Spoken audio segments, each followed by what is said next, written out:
అవును. సరే అంటే ఇప్పుడు ఈ పాసిబిలిటీ కూడా చెప్తున్నారు. ఎందుకు అనంటే ఆయన పడ్డ విధానం, ఆయన ఎలాగైతే పడిపోయారో, పడ్డ తర్వాత ఆయన పైన బైక్ ఎట్లా పడింది అని జెప్పేసి అంటున్నారు. ఆయన మీద అంటే జనరల్‌గా యాక్సిడెంట్ అయితే బండొక పక్కన, మనిషి ఒక పక్కన పడాలి. అలా బండి ఆయన మీద కరెక్ట్‌గా ఎలా పడింది అని జెప్పేసి కూడా అంటున్నారు. లేదు అది ఎందుకంటే కొంచెం స్ ఇప్పుడు బండి ఇట్లా కింద నేలకి, పైకి రోడ్డుకి హ్మ్. నాకు స్పాట్ నేను ఐ డిడ్ నాట్ సీ మనుషులు మనం స్పాట్‌లో చూస్తే చెప్పొచ్చు. హ్మ్. ఒకవేళ ఎత్తు అంటే భూమి కిందికి డౌన్‌లో ఉండి రోడ్డు పక్కన ఓ 10 అడుగులో, 15 అడుగులో డౌన్ ఉంటే, ఈ వెహికల్ నుంచి మనిషి జారిపోతే దొర్లుకుంటూ వచ్చి మీద పడే అవకాశం 100కి 100 పాళ్ళు ఉంది. ఎందుకంటే తిరుమలలో యాక్సిడెంట్‌లు చాలా చూశాను. హ్మ్. ఆ బండ్లు మీద పడిన సందర్భాలున్నాయి. కార్లు మీద పడిన సందర్భాలున్నాయి. ముందు మనిషి దొర్లుకుంటా పోయిన తర్వాత కార్లు కూడా వాళ్ళ పైన పడిన సందర్భాలున్నాయి. నేను ఈ అంటే అది హైట్ సమానం హైట్ ఉంటే పడదు. ఓకే. ఇప్పుడు రోడ్డు ప్లెయిన్‌గా ఉందంటే దాని పక్కన ఉండే రోడ్డు కూడా ప్లెయిన్‌గా ఉంటే పడదు. హ్మ్. ఒకవేళ అది డౌన్‌లో ఉంటే గనక డెఫినిట్‌గా దేర్ ఈస్ అన్ పాసిబిలిటీ మీద పడేటువంటి అవకాశం ఉంది. ఓకే. లేదు అంటే అది కాదు. హ్మ్. హ్మ్. డౌన్ ఉంటే మాత్రం డెఫినిట్‌గా పడుతుంది. పడిన సందర్భాలు చాలా చూసాను నేను. సో, ఇప్పుడు దీని గురించి ఏమంటున్నారంటే ఖచ్చితంగా ఇది హత్యే కావాలని ఇప్పుడు మీకు ఆల్రెడీ చెప్పాను. కావాలని దీన్ని ఇట్లా యాక్సిడెంట్‌గా చిత్రీకరిస్తున్నారు అని జెప్పేసి అంటున్నారు. దీంట్లో ముఖ్యంగా ఏమంటున్నారంటే, వీళ్ళు అంటే ఎప్పుడైతే క్రిస్టియన్‌ల మీద ఎక్కువ దాడులు జరుగుతున్నాయి. దానికి కారణం అక్కడి ప్రభుత్వమే అని జెప్పేసి కూడా ప్రభుత్వంని కూడా అంటే ఇన్వాల్వ్ జేస్తున్నారు. దీనివల్ల ఇంకా మత కల్లోలాలు ఎక్కువయ్యే అవకాశం ఉంది అని అంటున్నారు. మీరు దీన్నెలా అంటే చూడొచ్చంటారు? ఇదంతా కా ఎవరో చెప్పాలని చెప్పడమే తప్ప, ఈ కక్ష ఇప్పుడు పాస్టర్ పైన ఏమి కక్ష ఉంటుంది? ఒకవేళ ఆయన విరుద్ధంగా ఎవరినైనా ఒక మతాన్నో ద్వేషించి మాట్లాడినారు అనుకో, అయితే ఇమ్మీడియేట్‌గా రిటార్ట్ అవుతుంది. ఇప్పుడు హ్మ్. ఇవాళ మాట్లాడితే రేపు అవుతుంది. అంతేగాని ఏదో మనసులో పెట్టుకొని దారిలో పోయేటప్పుడు దారి కాచి చేసే అంత అవసరం ఉంటుందా అనుకుంటాను నేను. ఇప్పుడు ఓకే. పర్సనల్ వెంజన్స్ ఇప్పుడు మతానికి ఆయన ఘర్షణలు ఎక్కడైనా తీసుకోండి. ఒంటరిగా ఏముండదు. ఆయన చర్చిలో ఉంటే చర్చిల పైన దాడి జరుగుతుంది. లేదు ఆయన గృహం మీద దాడి జరుగుతుంది కానీ, హైదరాబాద్‌లో బయలుదేరితే విజయవాడ వదిలేసి, విజయవాడకొచ్చే దారి వరకు వదిలేసి, విజయవాడలో కూర్చున్నప్పుడు కూడా వదిలేసి, దారిలో పోయేటప్పుడు చీకట్లో అది కొంచెం ఆయన మీద పర్సనల్ కక్ష ఉండి, ఆయన ఎక్కడెక్కడ పోతారో చూస్తా ఉండి, కారులో వెంబడించి, నెమ్మదిగా పోయి, ఆయన ఇంకా ఎవరు చూడని ప్రదేశము, ఎవరు కనపడరు అనుకునే ప్రదేశంలో ఎనకల నుంచి గుద్ది యాక్సిడెంట్ చేశారా అంటే లేదు అంటే ఆయన ఉండే పరిస్థితులు ఈ దారినే వస్తాడు, ఈ టయానికే వస్తాడని ముందుగా వెళ్ళి, దారిలో కాచుకొని, ఆయన వచ్చేది చూసుకొని ఉండి కొట్టాడు. అంటే అంత పర్సనల్ వెంజన్స్ ఉండాలి గదా! హ్మ్. చెప్పలేం మరి. ఐ డోంట్ థింక్ అంత పర్సనల్ వెంజన్స్ ఉంటే అదే ఆయనే ఆ టైంలో ఆ దారిలోనే పోతాడని ఎట్లా తెలుసుకుంటారు? ఇప్పుడు రాజమండ్రిలో ఉండిపోవచ్చు ఆయన. లేదు అవును. విజయవాడలోనే ఉండిపోవచ్చు రెస్ట్ తీసుకొని ఆరోగ్యం బాలేక. లేదు ఇంకో మిత్రుడు ఎవరైనా ఉంటే అక్కడే పోయి ఉండిపోవచ్చు. అట్లాంటప్పుడు వాళ్ళ ప్లాను ఫలించదు గదా! ఏమో మరి. ఇప్పుడు పోస్ట్‌మార్టం రిపోర్ట్ వస్తే 100% తెలిసిపోతుంది. Is it an accident or a murder? హ్మ్. మర్డర్ అయితే డెఫినిట్‌గా తెలిసిపోతుంది. ఆ ఇంజ్యూరీసే చెప్తాయి. ఓకే. కాబట్టి ఇది పోస్ట్‌మార్టం రిపోర్ట్ వస్తే, ఎఫ్ఎస్ఎల్ రిపోర్ట్ వస్తే అది డే టైమ్ గాదు గాబట్టి, నైట్ టైమ్ జరిగింది గాబట్టి, ఈ అపోహలకి అన్నిటికి కారణం. అదే గాకుండా హైవే గదా అది. హ్మ్. హైవేలో చాలా వెహికల్స్ వస్తా ఉంటాయి. కాబట్టి ఏదైనా యాక్సిడెంట్ అయి ఉండొచ్చు. లేదా సెల్ఫ్‌గా ఏదైనా స్పృహ తప్పిపోయి ఇప్పుడు నిన్నటికి నిన్న ఒకతను మా బాగా క్లోజ్‌గా ఉన్న అతను ఇంట్లో పూలు కడుతూ ఉండి హార్ట్ అటాక్ వచ్చింది. అక్కడి నుంచి ఎట్లా కింద పడిపోయి డైడ్. ఓకే. 49 ఇయర్స్. హ్మ్. అనంతపూర్ జిల్లాలో. నిన్న నిన్నటి దినం పూజకి అన్ని సామాగ్రి రెడీ చేస్తూ ఇంటికి పెద్ద ఎత్తుగా గుమ్మం ఉంటుంది ఆయనకి. ఆ గుమ్మానికి ఒక కుర్చీ ఏసుకొని కడుతూ ఉంటే అట్లా నొప్పి హార్ట్ అటాక్ వచ్చింది. కింద పడ్డాడు. కింద హ్మ్. పడితే హాస్పిటల్‌కి తీసుకెళ్ళే లోపల డైడ్. సో, సపోజ్ ఆయన కుర్చీలో కాబట్టి సరిపోయేది. మోటార్ సైకిల్‌లోనో వచ్చినప్పుడు హార్ట్ అటాక్ అయితే డెఫినిట్‌గా కింద పడిపోతారు. అది కూడా ఉండొచ్చు. ఇప్పుడు ఎండాకాలం గదా! నీళ్లు తాగకుండా ఉండొచ్చు ఆయన. సో, డ్రింక్స్‌కి అలవాటు ఉన్నోళ్ళకి ఆ రోజు తాగకుండా పోయినా కూడా డ్రింక్స్ అలవాటు ఉంటే స్వెట్టింగ్ ఎక్కువ అవుతుంది. ఓకే. దానివల్ల ఎండలు ఎక్కువ ఉన్నాయి. దానివల్ల డీహైడ్రేట్ అయ్యే అవకాశం. డీహైడ్రేట్ అయ్యి కళ్ళు తిరిగి, డీహైడ్రేట్ హ్మ్. అయితే కళ్ళు తిరుగుతాయి. ఆ విధంగా పడిపోయి ఉండొచ్చు. లేదు మరీ అంత కక్ష ఉంటే గన డెఫినిట్‌గా కొట్టి చెప్పే అవకాశం, అంత దూరం పోయి కొట్టే అవకాశాలు చాలా తక్కువ. అయినా గూడా ఆరోపిస్తున్నారు గాబట్టి, ఇది ఆ విధంగా గూడా ఎగ్జామిన్ చేస్తే బావుంటుంది. అయినా ఎస్ఐకి ఏమి వ్యవహారం ఉంటుంది? ఈ విధంగా నేను చూశాను. ఆ ఫోటోలు అదే గాకుండా సీసీ ఫుటేజుల్లో దొరుకుతాయి గదా! అవును. సీసీ ఫుటేజులు మనం ఎవరు కల్పితం చేయలేం కదా! హ్మ్. కాబట్టి సీసీ ఫుటేజులు, ఆ ఎస్ఐ గారు తీసిన ఇది ఎఫ్ఎస్ఎల్‌కి పంపిస్తే అది ఆ కెమెరాలో ఉన్న వ్యక్తి ఆయన కాదా చెప్తారు కదా! అవును. అదే కాకుండా ఆ నంబర్ ఉంది కదా! ఆ నంబరు అది కాదని అంటే అది టాలీ అయిపోతే చాలు కదా! అవును. ఆ నంబరేనా? అదే వెహికలా? 100% చెప్పేయొచ్చు అది. ఆ మనిషి అక్కడున్న వ్యక్తి అని.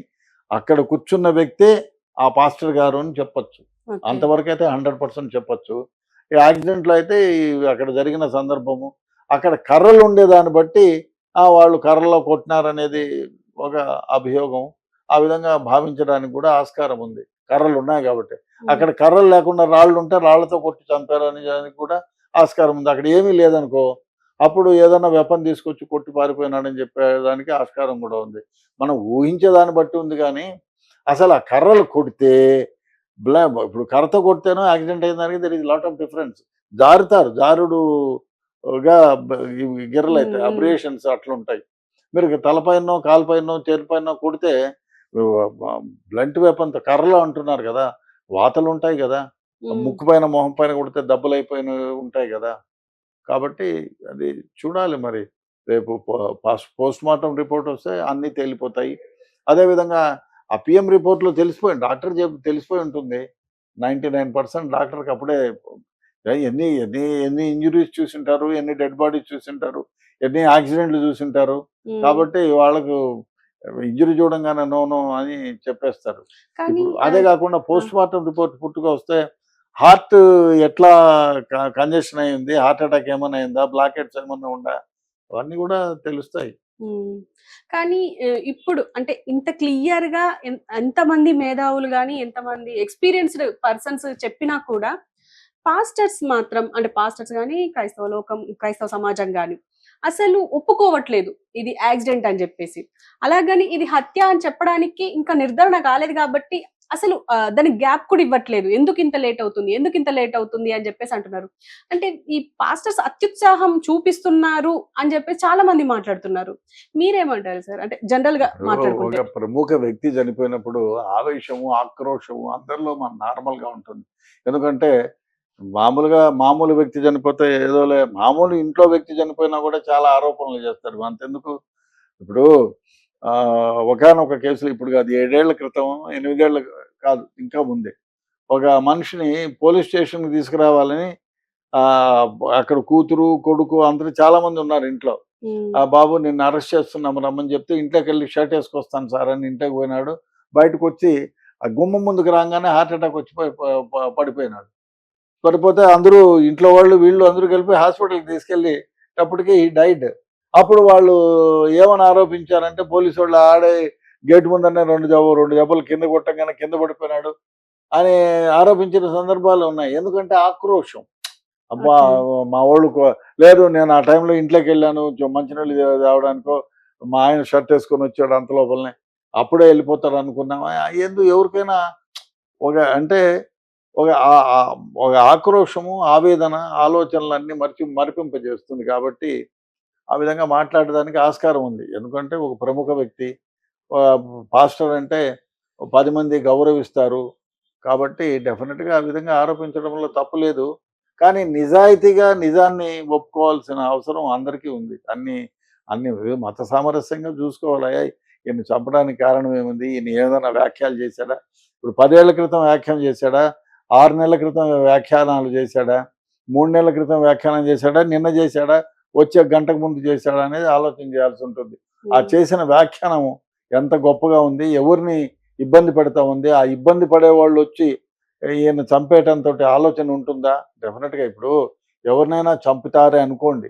చంపితే వదలరు కదా. అవును. ఇప్పుడు ఇన్ని యాక్సిడెంట్లు కాకుండా మర్డర్లు అయినాయి. మన పిల్లల్ని ఒక అమ్మాయిల్ని చంపిన కేసులో ఏమైపోయింది, ఉరిశిక్ష వచ్చింది.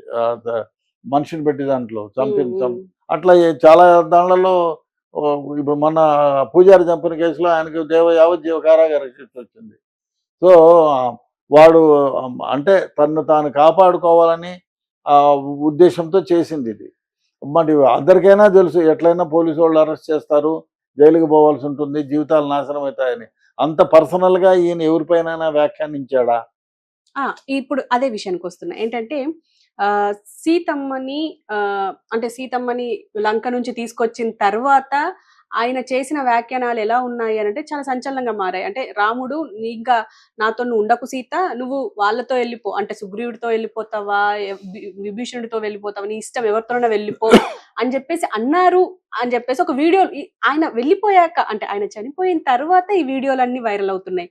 ఈవెన్ మహమ్మద్ ప్రవక్తని కూడా మీ ఇలా అలా అని చెప్పేసి మహమ్మద్ ప్రవక్తని సంచలనంగా మాట్లాడారు.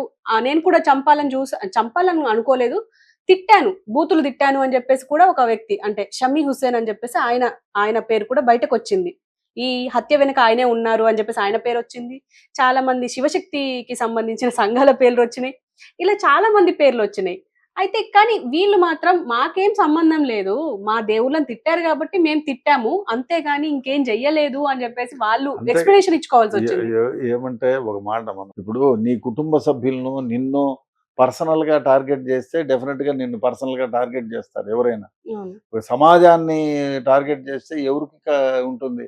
అది సమాజం ఈ విధంగా అన్నాడు కాబట్టి వాడిని చంపేసి మనం జైలు పోదాం అనుకునే వాళ్ళ సంఖ్య ఎంతమంది ఉందంటారు? ఐ డోంట్ థింక్ ఆ అవును. విధంగా ఉండదు. ఉక్రోషం పైన ఒక అల్లాని తిట్టినాడంటే వాడు దేవుడే చెడ్డోడు అని చెప్పి తిట్టిండొచ్చు. ఆ పాస్టర్ని కూడా తిట్టిండొచ్చు. ఉమ్. ఎందుకంటే ఆయన ఏదో వ్యాఖ్యానం చేశాడని. అంత మాత్రం చేసా దానిపైన కక్ష కట్టుకొని చంపేటంతటి కక్ష ఉంటుందని నేను అనుకోను. ఎందుకంటే దానికి మోటివ్ ఉండాలి, పెద్ద మోటివ్ ఉండాలి. తర్వాత ప్రిపరేషన్ ఉండాలి. ఆయన ప్లాన్ తెలిసి ఉండాలి అతి ముఖ్యంగా. అవును. ఇప్పుడు వారు పాస్టర్ గారు ఏమైతే ఉన్నారో, వాడు హైదరాబాద్‌లో ఇన్ని గంటలకు బయలుదేరుతారు. మనము ఆయన బయలుదేరితే విజయవాడలోకి పోతాడు. 3 గంటలు ఆడ కూర్చుంటాడు. ఇవన్నీ తెలిసుండాల. అంత ఉమ్. ఐ డోంట్ థింక్ అంత కక్ష చేసుకొని హైదరాబాదోళ్ళు చేశారనా? వేరే దేశం వాళ్ళు చేశారనా? హైదరాబాదోళ్ళనా? లేకపోతే వేరే ప్రదేశం వాళ్ళనా? ఏమో మరి ఐ డోంట్ నో. అంటే ఒకటి ఎవరిపైనైనా ఆరోపణలు చేయడం చాలా సులభం. కానీ అది నిరూపించాలి గదా! ఈయన గూడా ఖచ్చితంగా. పాస్టర్ గారు గూడా ఏమన్నా చెప్పుంటే మతపరంగా చెప్తే చెప్పిండొచ్చు. చెప్పినంత మాత్రాన చంపేట అంతటి గొప్ప వ్యాఖ్యానం చేసుంటారని నేను అనుకోను. అది ఓకే. చూస్తే మనకు తెలీదు గదా! అవును. Hearsay evidences not believable. అవును. ఒకవేళ ఆయన నిజంగా ఏం మాట్లాడారో మనం చూడకుండా ఆయన ఈ విధంగా మాట్లాడారు, అందువల్లనే అదో పాము అంటే ఇదిగో తోక అన్నట్టు అట్లా కాకుండా వారు ఏం మాట్లాడారు, దానికి కౌంటర్‌గా వీరేం మాట్లాడారు, ఈ సంఘటన జరిగి ఎన్ని రోజులైంది. ఇప్పుడు ఒక సంఘటన ఇప్పుడు మీరు చూడండి, మిమ్మల్ని తిట్టంగానే ఎవరన్నా పోతా ఉంటే దారిలో ఎవరో తగలంగానే ఇమ్మీడియేట్‌గా కోపం వస్తుంది. వాడు అన్నా సారీ అనంగానే కొంచెం తగ్గిపోతుంది. అవును. పోనీలే అన్నా అన్నాడనుకో ఇంకా తగ్గిపోతుంది. ఓ 4 రోజులైతే మీకు గుర్తే ఉండదు. అవును. అట్లా ఏ సంఘటన కూడా ఇప్పుడు వీరు పాస్టర్ గారు గానివ్వండి, లేకపోతే మహమ్మద్ గానివ్వండి, ఇట్లా హిందూ సంఘాలు గానివ్వండి, తిట్టంగానే ఇమ్మీడియేట్‌గా ఏదో సారీ చెప్పుకుంటారు. వ్యాఖ్యానిస్తారు. దానికి ప్రతి వ్యాఖ్యానం ఉంటుంది. ఉమ్. అంతేగాని దాని సంవత్సరాల తరువాత అట్లా పెట్టుకున్నాడని చెప్పి కక్ష కట్టి దారిలోకి పోయి చంపేటంతటి కక్ష ఉంటుందా? I don't think. Okay. Okay sir. Thank you sir. Thank you very much. So చూసారు గదా! ఇప్పటికైతే అంటే రెడ్డన్న గారు చెప్పినట్టుగానే పోస్ట్ మార్టం రిపోర్ట్ రావడానికి ఇంకా దాని వెనక ఇంకా కొన్ని రిపోర్ట్స్ రావాలి గాబట్టి ఖచ్చితంగా టైం పడతది. పైగా పబ్లిక్ హాలిడేస్ కూడా ఉన్నాయి గాబట్టి ఈరోజు కూడా రంజాన్. సో రేపటి వరకు వచ్చే అవకాశం ఉంది గాబట్టి అంటే రేపటితో తేటతెల్లమవుతుంది. కానీ ఇంకా ఎక్కడికక్కడ క్రైస్తవ సంఘాలు దీనిపైన అంటే పాస్టర్ జరిగింది అన్యాయమే, ఖచ్చితంగా వాళ్ళకు శిక్ష పడాలి, ఇది హత్యే అని చెప్పేసి చాలా బలంగా నమ్ముతున్నారు. మరి ఆ రిపోర్ట్ వచ్చిన తర్వాత అయినా వాళ్ళ ఆలోచనలు మారుతాయి అని చెప్పేసి ఆశిద్దాం. ఎందుకంటే ఇది హత్య కాదు, ఖచ్చితంగా యాక్సిడెంటే అని చెప్పడానికి 99% ప్రూఫ్స్ ఉన్నాయని చెప్పేసి మాట్లాడుతున్నారు. సో చూద్దాం మరి రిపోర్ట్ వచ్చిన తర్వాత మరి ఎలాంటి పరిణామాలు ఉంటాయనేది.